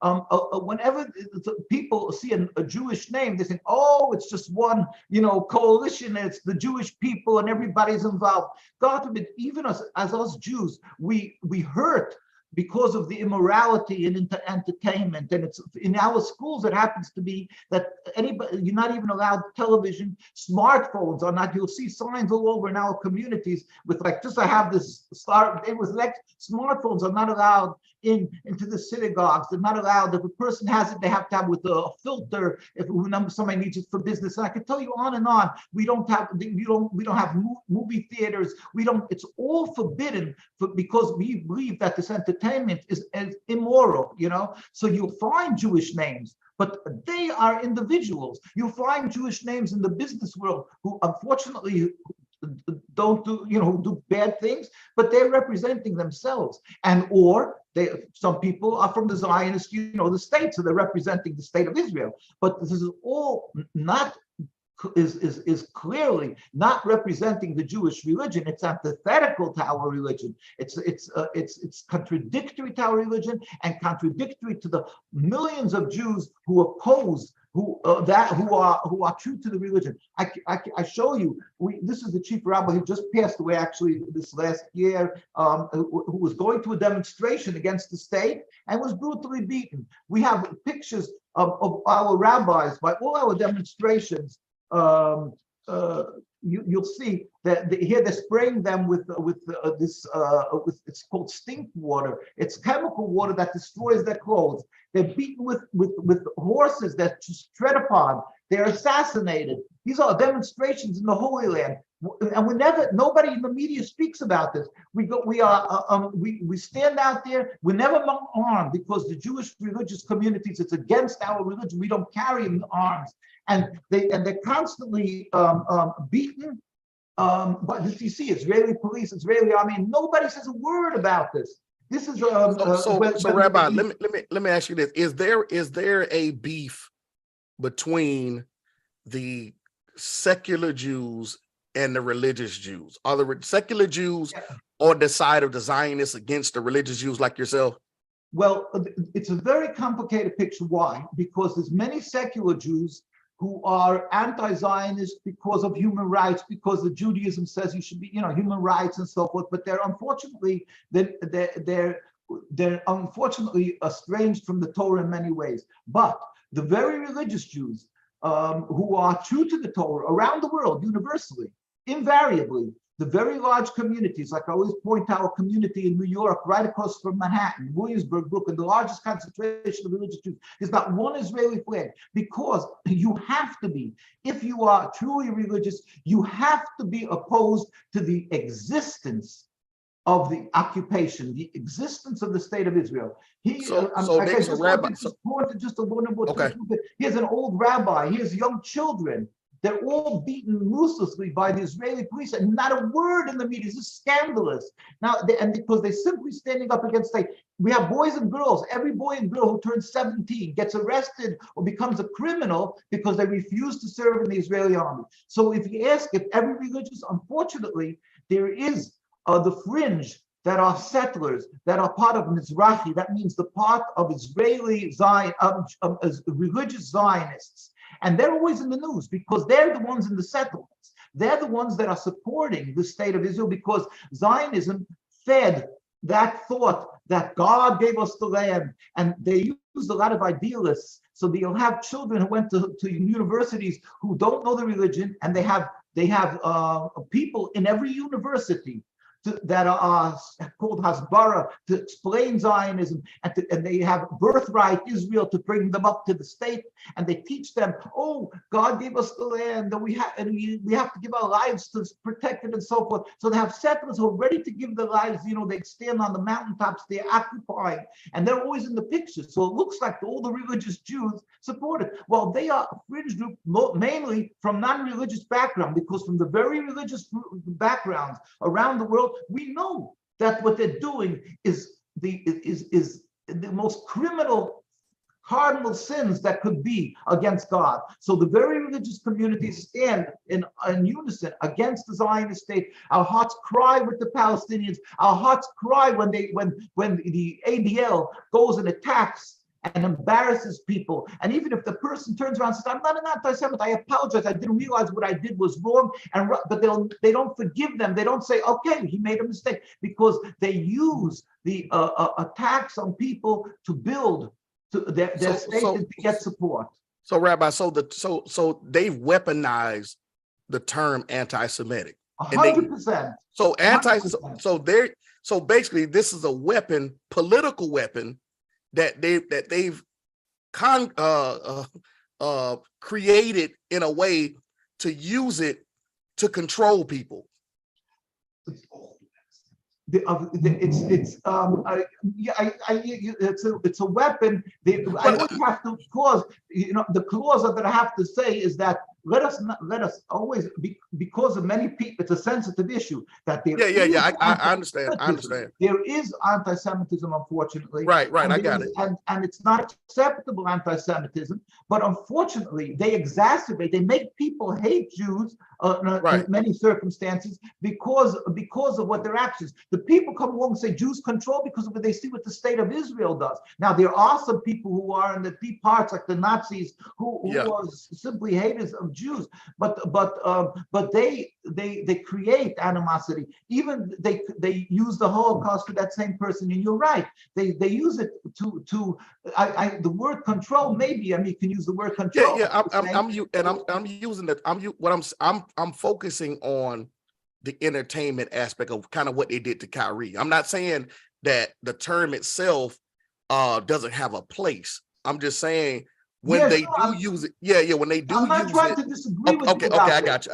Yeah, okay. In other words, they don't have that power to really, like people think control the world, but they definitely use it, manipulate and in a certain manner control. It hurts me to say it, but it's not that they really have control over everything, but they have a strong hand in using. They use public relations, and they have the Israeli lobby. That's every year they go to Washington and they lobby and they use intimidation and suggestion and things to be able to. And the world unfortunately ignores the core element of Judaism. And the Jewish people that are living in so many different countries, in England and in Europe and in the United States, the very religious communities that are pleading with the leadership that they should hear and respect what Judaism is and what Judaism says, that the Palestinian land should be not occupied, that there should be an end, speedily and peacefully, of the occupation in its entirety, that they should not be standing in cahoots with the Zionists. They should not be supporting that state of Israel, and that by supporting it, not only are they oppressing the Palestinians but they're oppressing the Jewish people physically and spiritually, and creating more bloodshed and hate around the world between Jews and other people. We're not condoning the hate, but it's caused directly by, you say, like the control of the mind. Of around the world, and that's unacceptable. And if a person like you, God gave you the power to be able to differentiate between this Zionism and Judaism. They shouldn't have a control of anything around this world because they're a pariah, they're evil. So we have to sort of get the tentacles out of the public, out of the people, that they should be able to think clearly. And if they would think clearly, they would see what is Judaism: kindness, friendship, supporting people who are suffering, and not attacking viciously, and accepting apologies, and befriending others, and living together in peace. Let me ask you this: have you guys protested? Because someone asked a question in the chat. Have there been a protesting or a confronting of John Hagee? We've gone to, you mean from the evangelistic Christians? Yeah. John Hagee. We go there every single year when they make their big conference in Washington, and we stand outside with big signs, and we hand out pamphlets, so we give it to the people who go in there, pleading with them to hear the voice and to respect. Just like I'm not going to dictate to the Christians their religion. They should have the respect of the Jewish people, that our great saints and rabbis know what their religion is, and they should look at the very religious communities. Nobody could argue or debate that the very religious communities, as I point to in Williamsburg, that these are the leaders and the minds and the holy men of what Judaism is. And the same thing in Jerusalem. We have the chief rabbis, we have the communities there that are the voice of Judaism. And in fact, they pleaded in 1947. We have the letters of the chief rabbi, Rabbi Dushinsky of blessed memory, pleading with the United Nations that we furthermore wish to express our definite opposition Again, I carried around the streets in the rain and everything, but this is Rabbi Dushinsky of blessed memory speaking it's in the United Nations documents in 1947 when they had a delegation to study the issue of creating a so-called Jewish state. He said, we furthermore wish to express our definite opposition to a Jewish state in any part of Palestine. I have a blown up picture of that. You can see. So is all of this information, is all of the information that you're presenting on Zionism, that you're showing the pictures and the articles, is all of that on the website? Yes, it's all on the website, and we could send you an email of these send me, definitely, pictures that I showed you and everything. But it's all there, and you see pictures of constant demonstration. It never stopped. It started before they created a state. The Jewish community in Palestine were living in harmony, in peace, together with the Muslims for hundreds of years. There was no United Nations, and they lived in total harmony, babysitting each other's children. And we have so many of these different beautiful pictures. They helped each other. They lived in the same households. When the fathers and mothers went to synagogue, they babysat. They gave the children to their neighbors. They entrusted their most precious, their jewels, their children to their neighbors. And it went.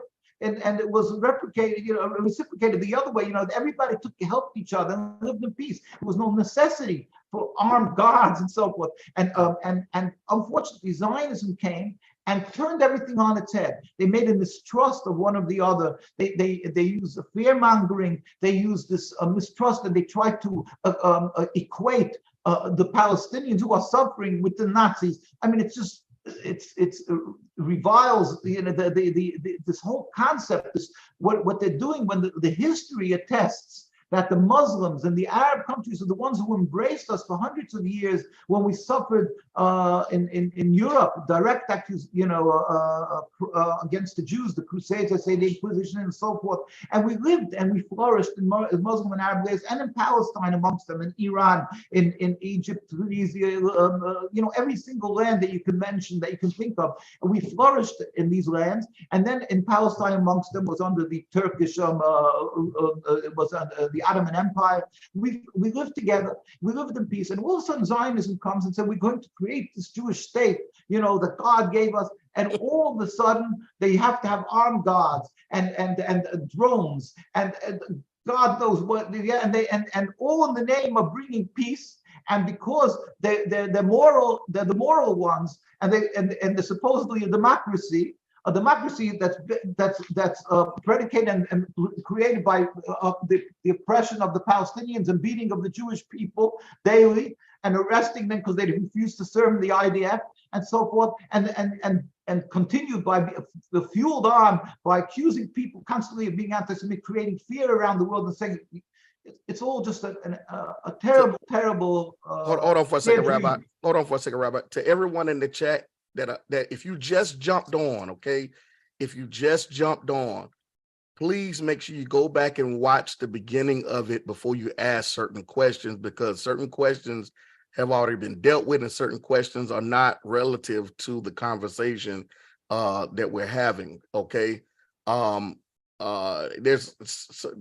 He's not for the 1948 establishment of the state of Israel. He's not for Zionism. So that our conversation today, if you're just not jumping on, or if you're a new subscriber, please subscribe to the channel, but make sure you go back and watch the first video that we had a couple of months ago, and you can also rewind this video. So if you have any questions relating to Zionism, any questions relating to the land, any questions regarding Kyrie Irving or Zionism within the entertainment and sports industry, please pose those questions. Some questions are not relatable to the conversation, so we don't want to get off task here and having discussions and stuff. If you want to discuss those things amongst each other in the chat, you can do that, but any questions pertaining to anything outside of the question, we're not outside of the subject, we're not going to have the question. We can have that at a later time, or you can go back and watch videos.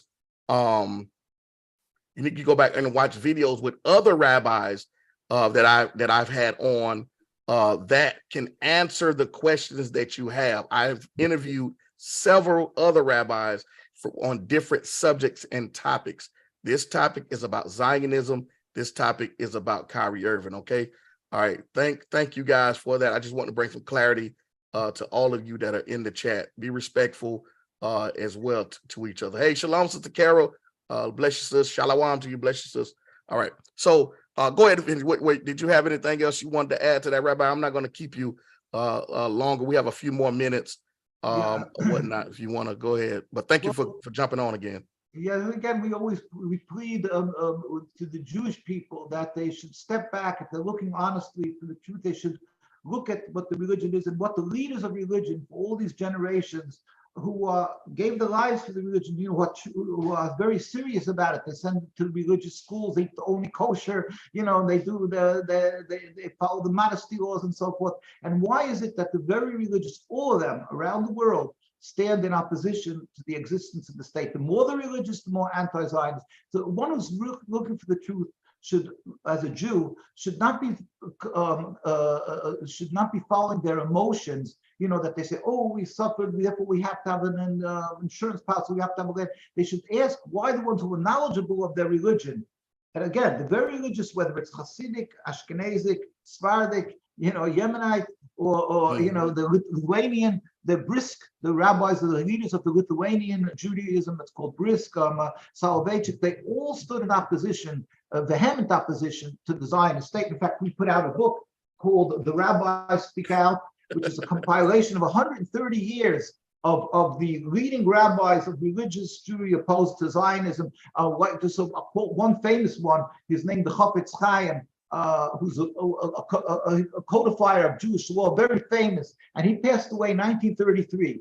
That 1933, that's a little before the creation of the state, but after Zionism was already blossoming, unfortunately. And he wrote, I'm just quoting one quote of him, he said, therefore, every man whose heart fears God must exhort all Jews not to give their children to the Molech, which is a idol. He said, the Zionists are dead limbs of our people, which causes the entire body to rot.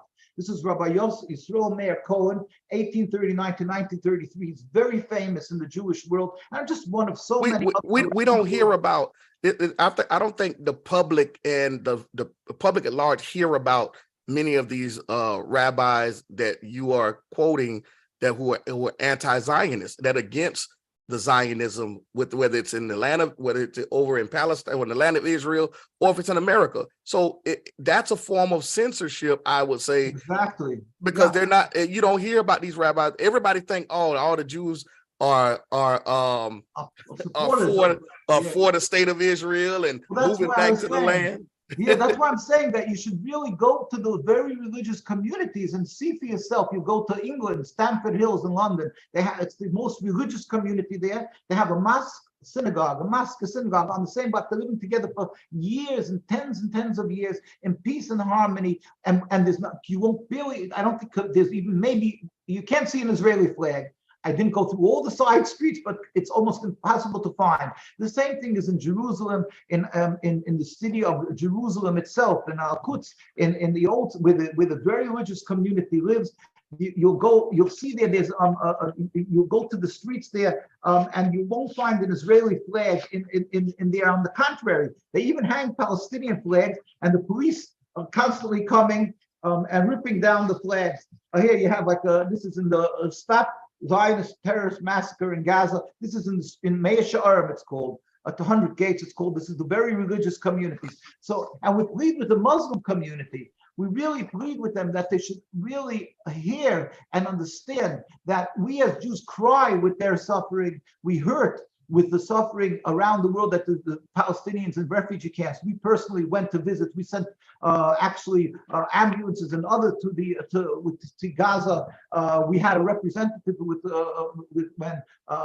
the PLO was created with President Arafat. We had a representative, Rabbi Hirsch of blessed memory. They put acid, the Zionists, in his face, and he became blind in one eye. But we always had representatives.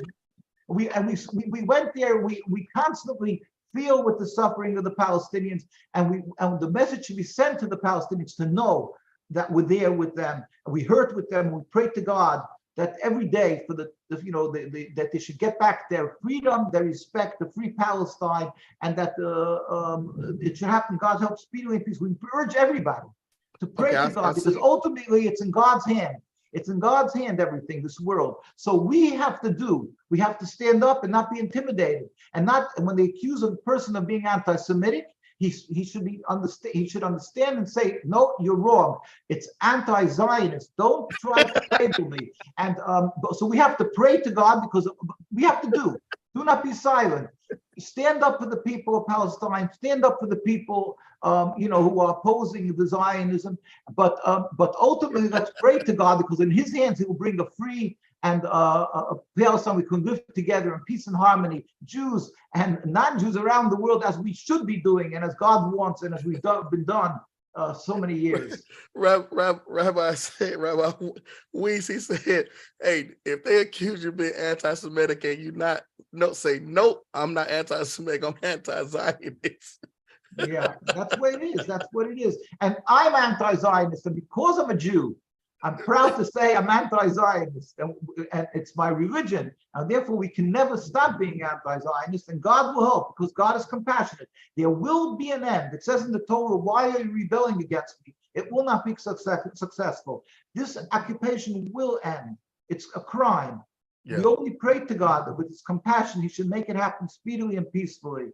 And you're a conduit for that. You should be able to help, spread the word. Constantly. Yeah, absolutely. And once again, Rabbi Weiss, thank you for coming on, man. We really appreciate you again. I think it's a lot of newer subscribers and viewers who are watching. Last time, I think we had about 50. Now we have 105 viewers who are watching live. And I think that's because of some of them remember the last time. And then I also put out the flyer that you would be here. So I think some of them might have came with some other thoughts that, you may be, pro-Zionist, but now I think everybody's kind of getting a understanding. One Sister Kara, she says, anti-Zionist, she says, ask Rabbi, how can we get rid of the word anti-Semitism? I think anti-Semitism. Well, the Almighty, with His compassion, will bring an end to that also. We have to, pray to God always to protect us, but we can't do it through evil methods. Right. We have to follow His order. It's His world, and we have to follow His order by appeasement, by friendship, by, if you feel somebody's antagonistic to you, approach them. Ask them, what is the problem? Why is that? In fact, our great rabbis by World War II wanted to meet with Hitler, mind you, his name should be obliterated. The murder of millions, over 6 million Jews, because I met it's in conferences from people from Russia and so forth, and there was many Jews who were not even listed. Now, but they wanted to meet with him, but the Zionists said no. They refused to allow it. What they did was, the Jews, there was 400 rabbis who marched to Washington, and it's all documented. We have the Zionists, they wanted to meet with the president here in the United States, and by the Second World War, and the Zionists put things in the way that they shouldn't be able to meet with the president. 400, the greatest rabbis here in the United States. It really an awesome moment, because at that time to have 400 rabbis in the United States who were religious was the beginning of wasn't that time like today. You have so many great and the Zionists got the connections, and they stopped that meeting. The rabbi said they want to meet with Hitler. So what did the Zionists do? Stephen Wise, a reform, not a true rabbi, a reform rabbi in Manhattan. The rabbis wanted to meet with Hitler. Yes. And we have that documented. Rabbi, you're gonna have to pause right there. Hold on I gotta let it marinate, Rabbi, what you just said. I don't think anybody has ever heard this information, because what we hear and what everybody has heard, that Hitler or the Jews was not even trying to talk to Hitler because he was killing all the Jews. Now this is what I want everybody to hear me, and I want you to hear me as well, Rabbi, as well as your brother that's sitting there with you. Okay, I'm not saying what Hitler did was good. Was I'm not pro Hitler, and I'm not saying what he did was valid. All I'm saying is what you're saying. This is the first time us hearing this about Hitler. Rabbis want to meet with Hitler. Go ahead, Rabbi. Go ahead and finish. Well, let's state clearly, his name should be obliterated. He was the greatest evil. Yet at the same time, just like Jacob in the Torah, it clearly states that Esau his brother wanted to murder him. Right. The Torah tells us that Jacob went and he brought him presents, and he went to appease him, and he went to, under God's command. He did what God wanted of him. And that is, the Torah is to teach us how we should be in generations. That's right. Our rabbi said that the approach is, when there's somebody who's out to murder Jews and murdering Jews, we should make an attempt, we should go and meet and see, what is this person, why is he doing this? And could we somehow stop that? In fact, there was Rabbi Dovid Weiss actually met, he had secret meetings with Eichmann. It was the Eichmann trials, yes? He went and he met secretly, and now Eichmann, if you know the Nazis, they went through Poland, they went through Ukraine, Poland, and they murdered millions of Jews. And then they were going to go into Hungary, and they were already in Slovakia. This is a very brief history, so Rabbi Weissmander was from, of blessed memory, was from Hungary, and he secretly met with his henchmen and from Eichmann, and he said, listen, you see the writing on the wall, the Nazis are losing the war. It was in 1944 already, 1943, 1944. He said, you're going to lose the war. Sell me the Jews, don't murder the Jews. And they stopped killing Jews in Auschwitz for over a month's time, and on the deal that Rabbi Weissmander would bring him a large amount of money that they asked for. And the Zionists thwarted his efforts. They stopped him from being able to do it. He wrote a whole book. It's called Min HaMetzer, From the Depth. And there's a book called Perfidy from Ben Hecht. This is all written about the Zionists wanted. They wrote. This needs a show for itself. But the Zionists said that the more there's Jewish blood spilled, to the conqueror goes the spoils.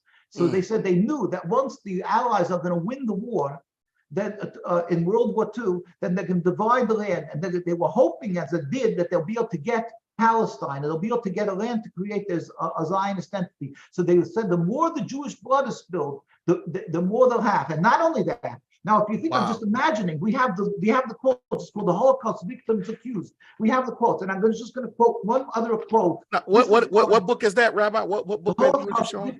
Victims Accused. It's on our site. It's on your website. Yeah, the Holocaust Victims Accused. Okay. Now, I'm going to just quote from. This is from Chaim Weizmann. Chaim Weizmann. His name should be obliterated. The first president of the state of Israel. Now, when Jews were being murdered, everybody knows that it was already starting to be murdered. The Nazis didn't just start at the beginning of World War II. They started murdering Jews, and when they slowly but surely, the anti-Semitism grew, and they started in Germany and so forth. So when the Jews were starting to be murdered, the Zionists, who are already very active, they were active in the beginning, the 20th century, in the 1900, 1910. They moved up to Palestine. They had the first meeting in 1895 in Switzerland, but they started going up in waves afterwards. So they didn't just start in 1948.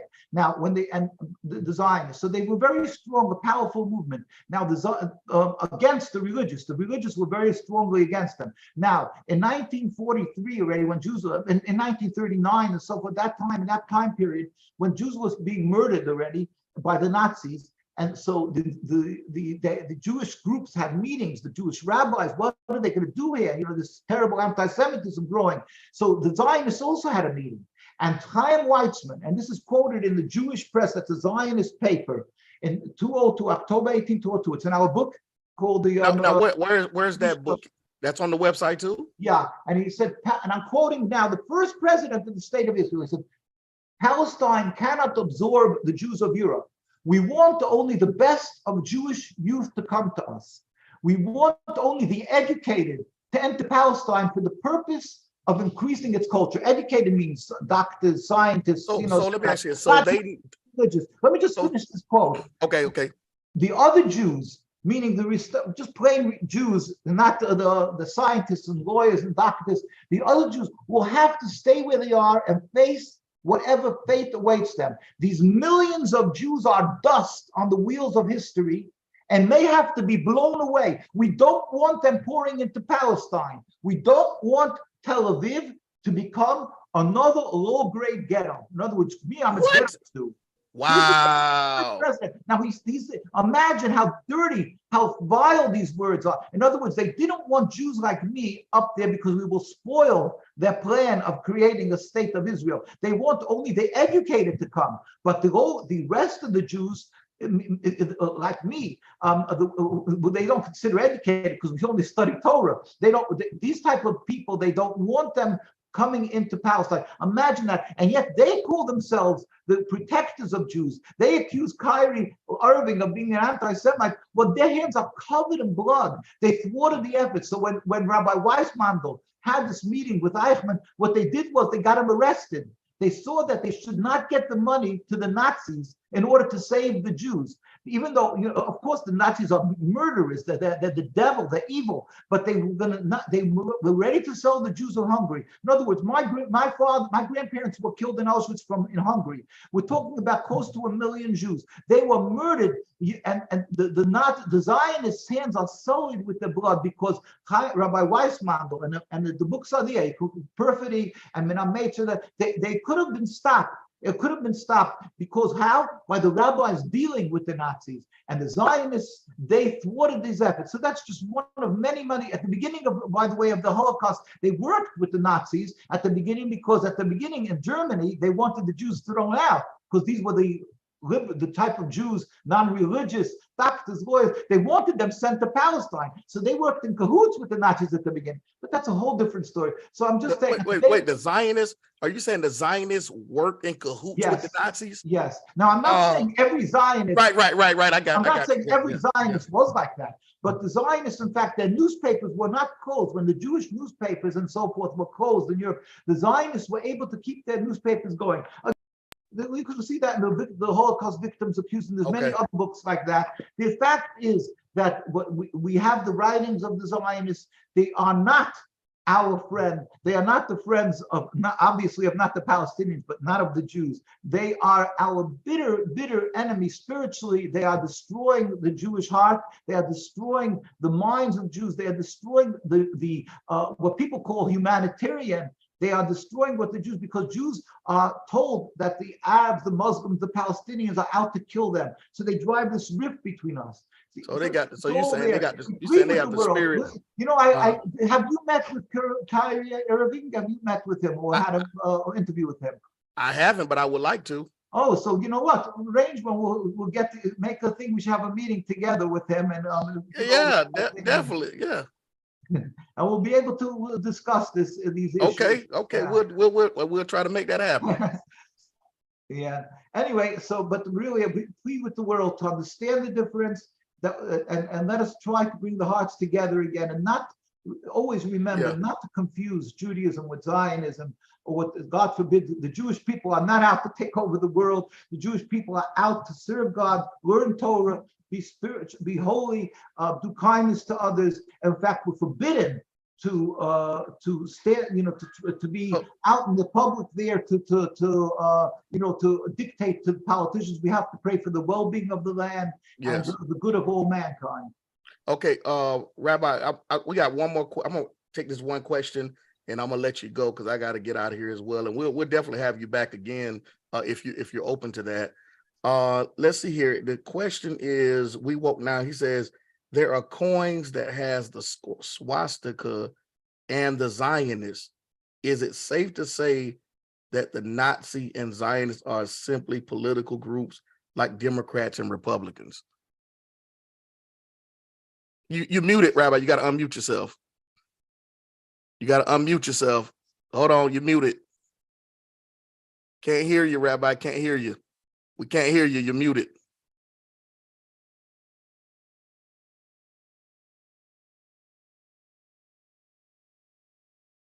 Hold on. There you go. There you go. Go ahead. Start over. Because we couldn't hear you. Well, again, as I always say, a Jew has to be respectful and pray for the well-being of the land and not get involved in political issues.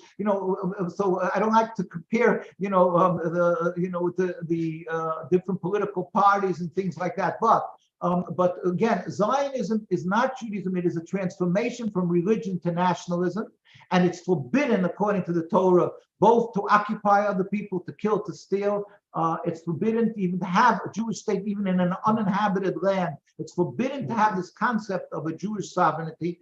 And spiritually, they've destroyed Jews. Like the Nazis was a political movement, but it was just the essence of evil. It wasn't just political. I mean, it was it depends how you define politics and everything. But it's just the Satan himself, the Nazis. But unfortunately, Zionism is the works of the Satan also. It's another side of the coin of Zionism. Like you said, two sides of the coin, because it's destroying spiritually what a Jew knew that he meant. What it meant to be a Jew is to be subservient to God, to keep the Torah. They're transforming the meaning of a Jew is to be loyal to the state of Israel and to support the state of Israel, which is totally antithetical to what Judaism is, and it's creating bloodshed, it's creating hate, and they have done that for since its existence. So it's unfortunately, I hate to use the terminology, it's radical terminology, Nazism and Zionism, but both of them, unfortunately, are the works of the Satan. Both of them are destroying lives. Both of them, they're not the same thing in a certain issues, because Nazis, made concentration camps and that, so we're not. It's just different facets of what the Satan does. This is, like I say, destroying spiritually, destroying bodies, killing and everything.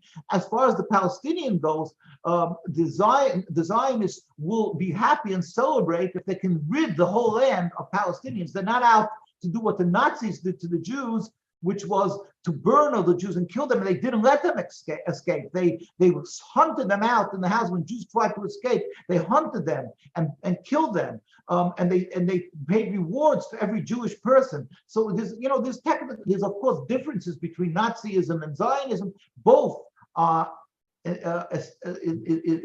essentially evil, and both of them, with God's help, we pray to God there should be an end of both. That's that concept. Hey, awesome. Sister Carrie, yes, I noticed that too. That it, throughout this broadcast, his seemed like automatic mute or something has been kicking in or something like that. But you never know what the powers that be, how they are, especially with YouTube and stuff.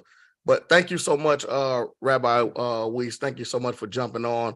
Once again, based on the comments in here, you definitely shed a lot of light. And we're going to be checking out the website. Y'all listen, we put the website in the chat. Go check it out. They have tons of information on there. I'm going to be getting some more information as well to educate the other people. Hey, thanks for Bloodworks for putting the website back in the chat again. But go check it out.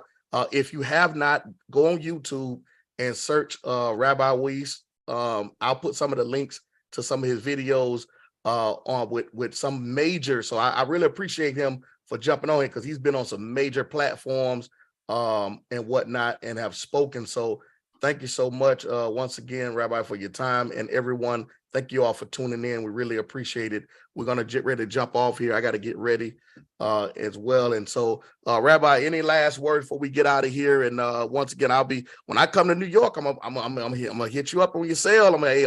I'm in New York now. You got to take me through the community. Very good, very good. Yeah, well, like I say, God help with his compassion to end the bloodshed and the occupation of Palestine entirely. And we should be able to live in peace and harmony again and serve God. And ultimately, God should reveal his glory throughout the world, where all humanity will serve him in harmony and joy. Anybody could go to our site, nkusa.org. We love when people have any information about Zionism, or that they would like us to know about Palestine. Let us know. We love to go. We don't charge. We love to go to, because it's our godly obligation to let the world know what the truth is about our religion. So we would love to go to any conferences or any universities, schools, anything to speak about Palestine, to educate people, give the people the strength, the courage to speak up. They shouldn't be intimidated because of being afraid of being called anti-Semitic. So we're always ready to go. Invite us, call us, spread our word, as far as you can. Whoever does it, it's a good deed. If you spread our words through all the manners that tweet and bark and every other way. They gonna come after you. They're gonna come after you after this interview. Right? Well, they done probably came after you anyway. You done been on a whole lot of other major media platforms. I'm pretty sure that's how I found you. So I'm pretty sure.